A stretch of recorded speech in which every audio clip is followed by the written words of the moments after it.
Hi everyone, my name is Amanda Farah and I'm going to present on Gordon Allport, the father of personality psychology.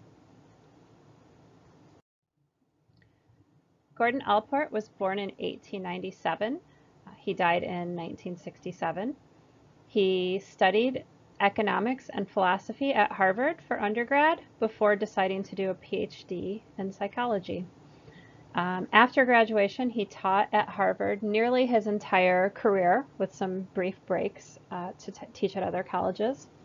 He was elected the youngest APA president ever in 1939. He was a prolific researcher and writer. He has a huge body of work, and he won a lot of awards, one of them the APA Distinguished Scientific Contribution Award. Gordon Allport was born in November of 1897 in Indiana. He and his family moved to Ohio when he was 6. His mother was a former teacher, a very devout Christian. She was very strict. The family wasn't allowed to do things like listen to music or wear bright colors.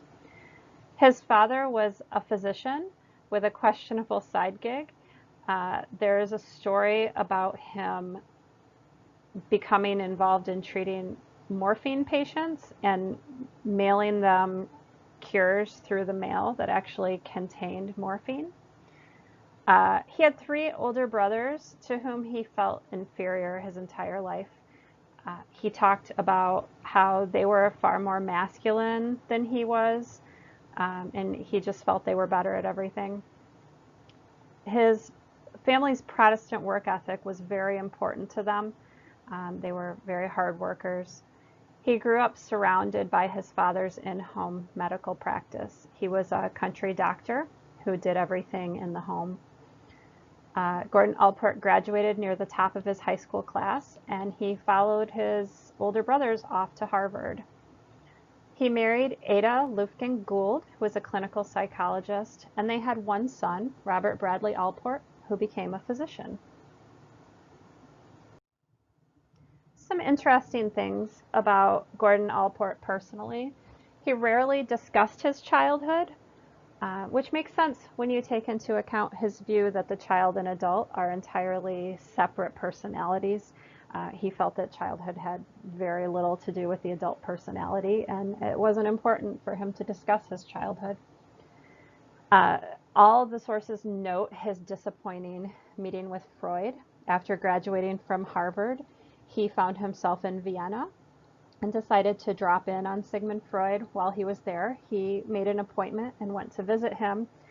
And once he got there, didn't know what to say to him. And so because Freud didn't speak first, he told a story about seeing a young boy around age 4 on a train who apparently displayed a dirt phobia. And he thought that by telling Freud that, he would find it professionally interesting and it would spark conversation.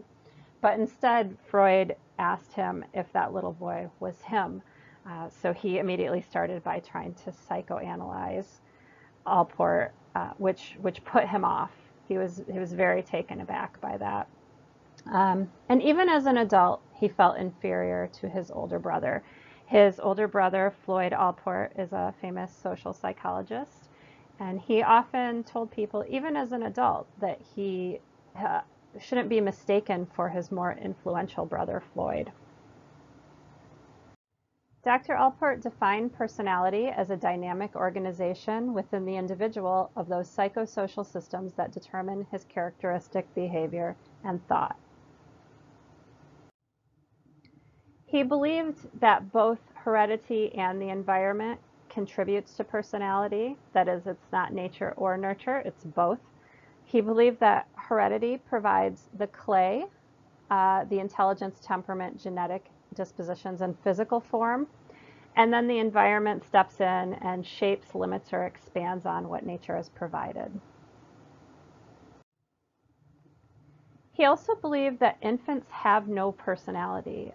They're just little balls of biological urges and reflexes. Unsculpted clay. He believes that the childhood personality is entirely separate from the eventual adult personality. The two are completely unconnected. So childhood experiences don't form the person you turn out to be. They're not important to the formation of the adult personality. However, he did believe that the mother-child bond is critical. Without the mother-child bond, the adult personality doesn't develop, so the adult continues to function as an infant would, driven by biological urges. One of the things that Dr. Allport is most famous for is his traits theory. He believed that personality traits are enduring and consistent. And at first he said we have two types of traits. We have common traits and individual traits. Common traits are those things that are shared by everyone, and individual traits are individual to the person. But he said people found that confusing, and so he later revised that and said that we just have traits and then personal dispositions. So common traits are shared by everyone. They're the distinguishing characteristics that guide behavior. They're measured on a continuum, so you can have more or less of a trait. They're influenced by social, environmental, and cultural factors.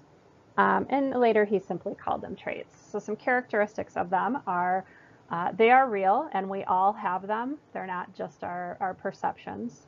They determine our behavior by motivating us to seek stimuli and interact with the environment. They can be observed and measured, so you can study them empirically. They are interrelated and overlapping, so traits can influence each other. And the traits we display vary depending on the situation.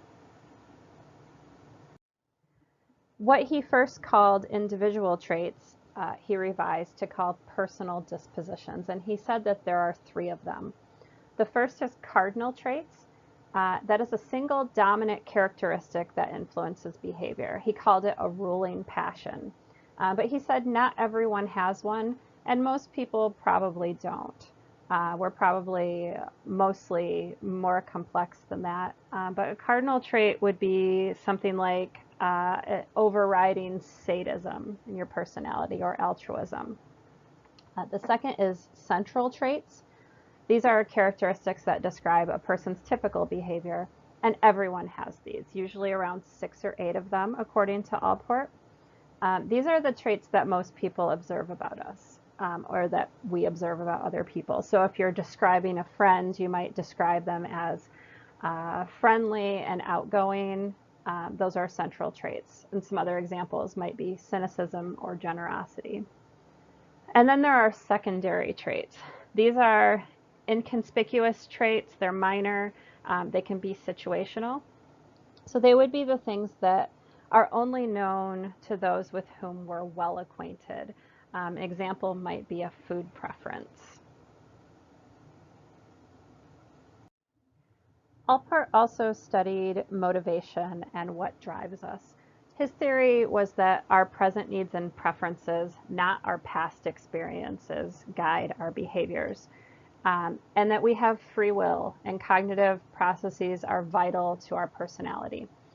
He called this functional autonomy. He said that motives in normal, healthy adults are no longer tied to our childhood experiences. So we do the things we do because we want to, and they're rewarding now, not because of things that happen to us as kids. And he said that functional autonomy has 2 levels, perseverative and appropriate. Perseverative functional autonomy relates to habits and repetitive tasks. So an example of how this works would be something like making the bed, if you do that every day.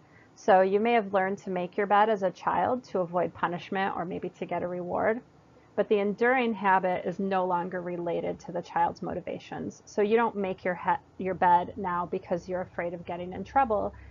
You make your bed because you like your bed made or because it's rewarding to you in some way now.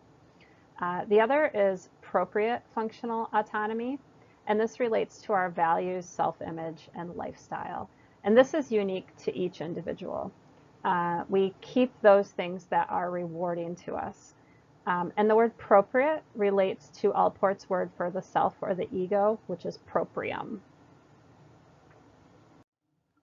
Like a lot of psychologists, Dr. Allport had a theory of how we develop, or he called it how our proprium develops. So he thought in the first 3 years we go through 3 stages. The first is bodily self, where we become aware of ourselves, our own existence. We distinguish our bodies from other objects in the environment. It's like we find our feet and our fingers and things like that. The second is self-identity, where we realize that our identity remains intact even though things change around us. So if you move us from the crib to the couch, we're still ourselves. The third is self-esteem, where we learn to take pride in our accomplishments. From ages 4 to 6, we go through 2 more stages. The first is the extension of self, where we recognize that objects and people are part of our world. And the second is self-image, where we develop an image of ourselves, both actual and idealized, and we become aware of whether or not we satisfy parental expectations. And then from age 6 to 12, self as a rational coper. That's when we begin to apply reason and logic to the solutions of our everyday problems.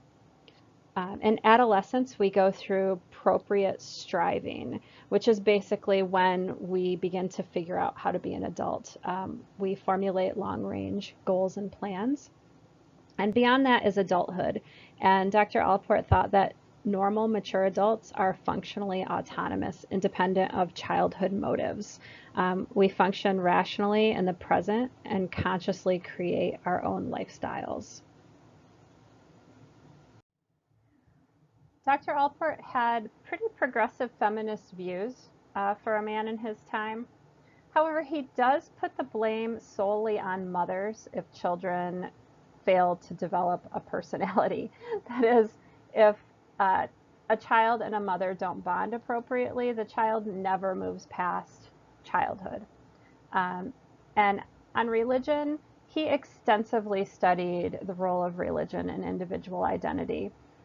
He was a member of the Episcopal Church, and he believed that religion contributes to well-being. He didn't discount that it could also contribute to problems, but overall, he thought that religion was a good thing for people. A couple of interesting things about his work. One is an assessment called the personal document technique. And basically, he thought that if you looked at a mass of people's personal documents, like diaries or letters, basically anything that they've written, their post-it notes, or any of their like oral recordings, that you could use those to accurately assess a person's traits. And that gained a lot of traction, and that technique was eventually done by computers. One thing that was different about him than some other people at his time is that most psychologists placed too much emphasis on the past, either through psychoanalytic or behavioralist viewpoints. And he disagreed with this focus. He thought that what was much more important was what a person was doing in the present, their present motivations and needs and desires. That those were the much more important things you needed to understand a person. How did Allport's upbringing influence his work? This is just my half-baked opinion. So I think that his own negative view of himself as a child influenced his belief that there are 2 distinct child and adult personalities. He felt very inferior to his brothers. Even into adulthood, he continued to. He saw himself as less masculine, less intelligent, even though there's a lot of evidence to the contrary. And I think that's why he didn't talk a lot about himself as a child, and why in his work he doesn't talk about childhood being an influencer at all of the adult that we eventually become. I also think that his awkward meeting with Freud certainly gave him a distaste for Freud's theories and probably started him down the path to theories that were very much in conflict with Freud's. Sigmund Freud believed that the largest contributors to personality are the preconscious and unconscious, that the conscious mind contributes very little to our personality. Whereas Dr. Allport thought that the unconscious does not dominate the personality of normal, healthy adults. He also thought that present conscious motivations are the basis of behavior, whereas Freud thought that behaviors are often due to unresolved issues from our childhood.